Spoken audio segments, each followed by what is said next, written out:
অটোর কারণে আমি চাকরি ছাড়ে দিছি। গ্রিন লাইনে মেন গাড়ি চলাই। পরে মালিবাগ মোড়ে আমার এমন একটা কথা বলছে, আমি দুঃখে আমি ছাড়ছি।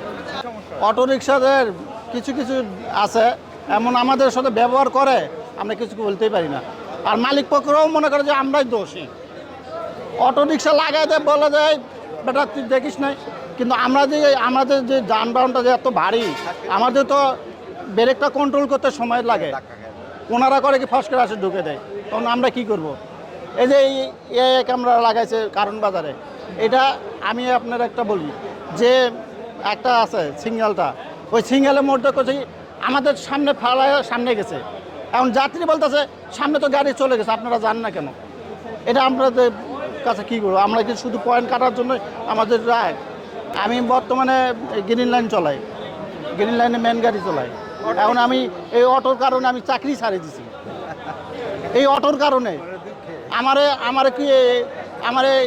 মালিবাগ মোড়ে আমার এমন একটা কথা বলছে, আমি দুঃখে আমি ছাড়ছি।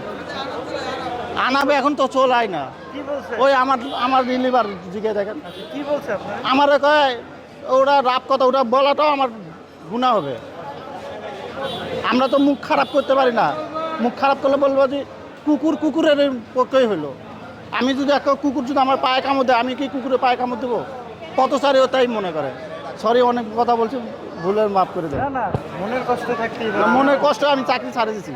আমি রানিং চাকরি ছাড়ে দিয়ে আইছি আজকে ঈদের টাইমে। হ্যাঁ, ঈদ কাজে গেছি, ঈদ আল্লাহ পার করবে। কই যাবেন আপনি? অটো রিকশার কারণে যদি চাকরি ছেড়ে দেন, সরকারের কাছে কিছু বলার নাই?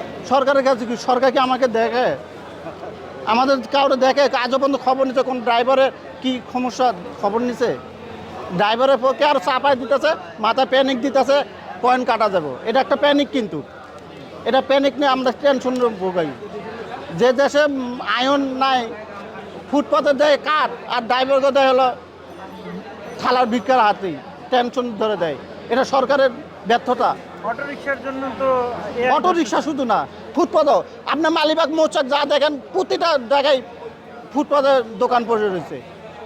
শুধু অটো রিক্সা, পথচারীও সামনে তো দৌড় দেয়, তখন আমরা ব্রেক করা তো অবশ্যই লাগবে। এখন চিহ্ন পড়ে গেল, সিঙ্গেল পড়ে গেল, তখন কী করবো? ঠিক আছে।